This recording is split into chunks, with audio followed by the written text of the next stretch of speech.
Cześć, witam Was ponownie w serii genetycznej. Dzisiaj zajmiemy się kotami rasy Ragdoll z poziomem bieli wyższym niż Mitted. Jeśli wiecie już coś na temat kotów rasy Ragdoll, to być może zastanawiacie się, dlaczego nie powiem po prostu bicolor. Z dwóch powodów.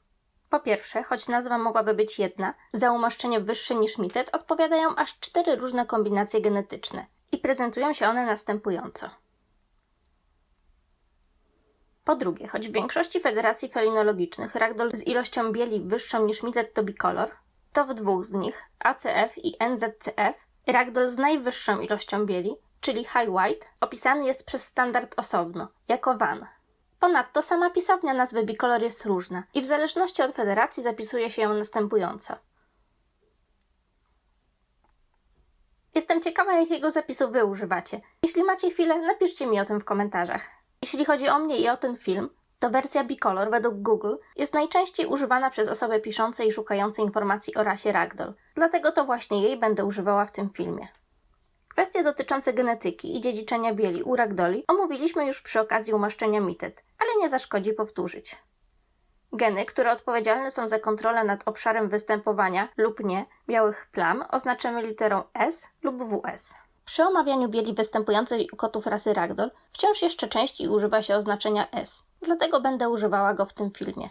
Małe S oznacza wówczas brak bieli na kocie. Duże S oznacza kota z białymi obszarami. Ale u rasy kotów Ragdoll zawsze jest to S z cyfrą. S2 lub S4. To, jak duży obszar ciała kota zajmuje biel, zależny jest od sumy cyfr występujących przy tych genach. Jeśli kot odziedziczy po swoich rodzicach 2 małe S, to nie ma żadnej cyfry. Ma więc 2 zera, a 2 zera dają wciąż 0, a kot z zerową ilością bieli to kot bez bieli. S2S to 2 plus 0. Daje to kota z poziomem bieli 2 i jest to Mitted. S2S2 to 2 plus 2. Daje to kota z poziomem bieli 4 i jest to High Mitted. S4S to 4 plus 0. I to daje również kota z poziomem bieli 4, z tym, że biel uzyskana za pomocą pojedynczego genu S4 to True Bicolor. S4S2 to 4 plus 2. Daje to kota z poziomem bieli 6 i jest to Mid High White. S4S4 to 4 plus 4. Daje to kota z poziomem bieli 8 i jest to High White. Dla powtórzenia. A zatem, aby uzyskać umaszczenia wyższe niż Mitted, suma cyfr przy genach S musi równać się 4, 6 lub 8. Kot, którego wyobrażamy sobie najczęściej jako bicolora, to kot z sumą cyfr 4, czyli High Mitted lub True Bicolor. Taki kot ma na pyszczku odwrócone białe V, jego klatka piersiowa, brzuch i wszystkie 4 łapy są białe. Im wyższa suma cyfr, tym więcej bieli na ciele kota. A więc co do zasady, Mid High White z poziomem bieli 6 będzie miał więcej bieli niż High Mitted i True Bicolor, które mają poziom bieli 4. Jak się przekonamy w dalszej części filmów, w której porównywać będę standardy, stanowiska większości federacji co do bicolorów będących genetycznie Mid High White są bardzo niejasne. Choć żadna z nich nie uznaje dodatkowych obszarów bieli na ciele za błąd, to jednak ta dodatkowa biel nie jest pożądana. Najwięcej bieli na ciele będzie miał kot z poziomem bieli 8, czyli High White. U kotów High White, których genotyp to S4-S4, biel pokrywa prawie całe ciało, zazwyczaj za wyjątkiem uszu i ogona. Taki kot w niektórych federacjach felinologicznych będzie już nazywany nie bicolorem, a vanem. W przewidywaniu poziomu bieli w hodowli pomaga nam tzw. krzyżówka genetyczna. Znając genotyp rodziców, możemy sporządzić taką krzyżówkę, zapisując genotyp jednego z rodziców na górze, a drugiego z boku. Następnie przepisujemy do kratek pośrodku geny z góry i geny z boku. Jeśli chcecie przypomnieć sobie, jak to dokładnie działa, link do tutoriala wyświetli się na górze ekranu. Możecie też skorzystać z prognozera kolorów i umaszczeń dostępnego na mojej stronie. Link znajdziecie w opisie do filmu. Ragdolle o umaszczeniu bicolor są uznawane we wszystkich organizacjach felinologicznych zrzeszonych pod sztandarem WCC. W standardzie ACF przeczytamy, że znaczenia point, uszy, maska i ogon mają być dobrze zdefiniowane. Na masce powinna znajdować się biel, stanowiąca symetryczne i centralnie położone odwrócone V. V zaczynać się powinno na czole i biec w dół, pokrywając nos, pyszczek i brodę, ale nie powinno sięgać dalej niż zewnętrzne kąciki oczu. Brzuch i wszystkie 4 stopy i kołnierz powinny być białe.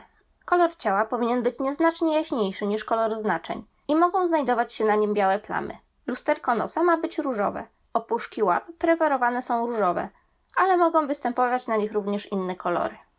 W standardzie CCCA przeczytamy, że kolor znaczenia point ma być dobrze zdefiniowany. Na masce powinna znajdować się biel, stanowiąca symetryczne i centralnie położone odwrócone V, zaczynające się na czole, biegnące w dół, pokrywając nos, pyszczek i brodę. Biel nie powinna sięgać dalej niż zewnętrzne kąciki oczu. Kołnierz i klatka piersiowa powinny być białe, tak samo jak brzuch od klatki piersiowej aż po ogon. Białe plamy na ciele nie są pożądane, ale są dozwolone. Przednie łapy mają być całkowicie białe. Tylne łapy optymalnie powinny być białe do poziomu brzucha. Nos i opuszki łap powinny być różowe. Standard ACF wyróżnia umaszczenia bicolor i van. O umaszczeniu bicolor przeczytamy, że kolor powinien być ograniczony do uszu, ogona i maski. Może być też widoczny w formie cieniowania na grzbiecie kota. Na masce powinna znajdować się biel w kształcie odwróconego V, nie wykraczającego poza zewnętrzne kąciki oczu. Preferowane jest symetryczne V. Lusterko nosa powinno być różowe. Broda, klatka piersiowa i brzuch powinny być białe. Na grzbiecie mogą pojawić się białe plamy. Łapy optymalnie powinny być całe białe, ale mogą mieć niewielkie plamy koloru. Opuszki łap powinny być różowe, ale różnokolorowe też są akceptowane. W oznaczaniu koloru kota należy kierować się kolorem na uszach. Jako błędy wymieniane są V wykraczający poza zewnętrzne kąciki oczu, wyjątkowo niesymetryczny V i biel na uszach. Dyskwalifikujący jest brak białego V lub plamy koloru w obrębie tegoż V oraz duże plamy koloru na którejkolwiek z nóg. O umaszczeniu van przeczytamy, że kolor powinien być ograniczony do uszu, ogona i maski. Uszy i ogon powinny mieć wyraźny kolor. Niewielkie plamy bieli są tu akceptowane. Maska może być zredukowana do jej górnej części, a więc być widoczna zaledwie jako cieniowanie koloru. Ciało, nogi i stopy powinny być lśniąco białe. Niewielkie plamy koloru na tych obszarach są dozwolone. Lusterko nosa i opuszki łap powinny być różowe. Błędem jest, jeśli suma obszarów, na których występuje kolor, przekracza 20% ciała kota. Dyskwalifikujący jest całkowity brak koloru. Hej, czy wciąż jesteście ze mną i wciąż mnie słuchacie? Jeśli tak, to zostawcie pod filmem komentarz z hashtagiem van. A tymczasem w standardzie FIFA przeczytamy, że uszy, maska i ogon mają być dobrze zdefiniowane, a na masce ma się znajdować obszar bieli w kształcie odwróconego V.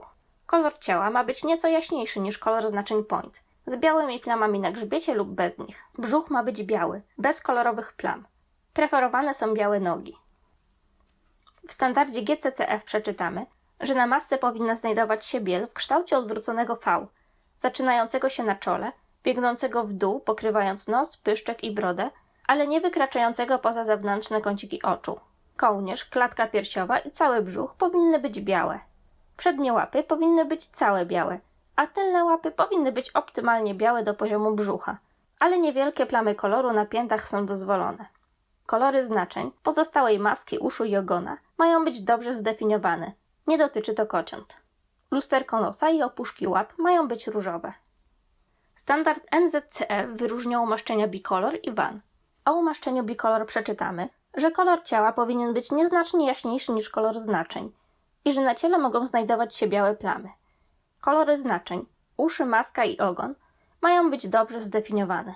Na masce znajdować się ma obszar bieli w kształcie odwróconego V. Brzuch, wszystkie 4 nogi, stopy i kołnierz powinny być białe. Lusterko nosa i opuszki łap powinny być różowe. Jako błędy wymieniana jest biel na uszach lub ogonie, plamy koloru na brzuchu i masce, wąsy inne niż białe i niesymetryczne V. O umaszczeniu van przeczytamy, że ciało powinno być lśniąco białe. Znaczenia point ograniczają się do uszu, ogona i maski. Maska może być ograniczona do jej górnej części. Widoczne może więc być zaledwie cieniowanie koloru. Może pojawić się biel na uszach. Preferowane są symetryczne znaczenia. Nogi i stopy mają być lśniąco białe, choć niewielkie plamy koloru są dozwolone. Lusterko nosa i opuszki łap mają być różowe. Błędem jest, jeśli suma obszarów, na których występuje kolor, przekracza 20% ciała kota, jak i całkowity brak koloru. W standardzie SACC przeczytamy, że na masce powinien znajdować się obszar bieli w kształcie symetrycznego, odwróconego V, biegnącego od czoła w dół, przez nos, pyszczek i brodę. Biel nie powinna sięgać poza zewnętrzne kąciki oczu.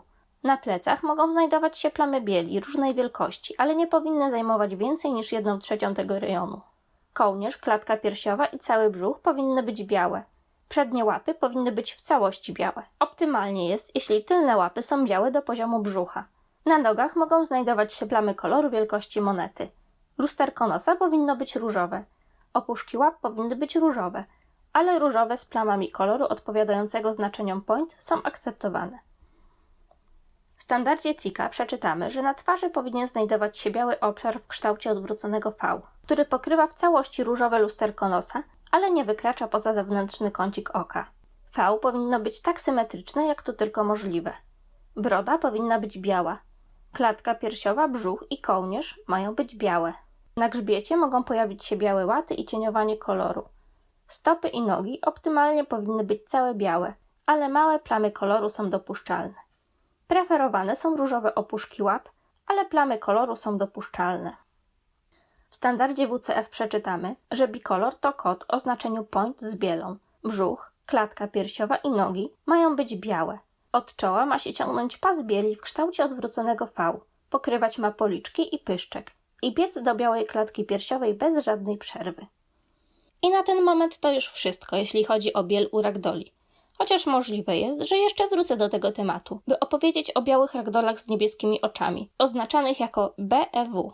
Tymczasem, jeśli interesuje Was spręgowanie, to zostańcie ze mną, bo w następnym odcinku właśnie tym się zajmiemy.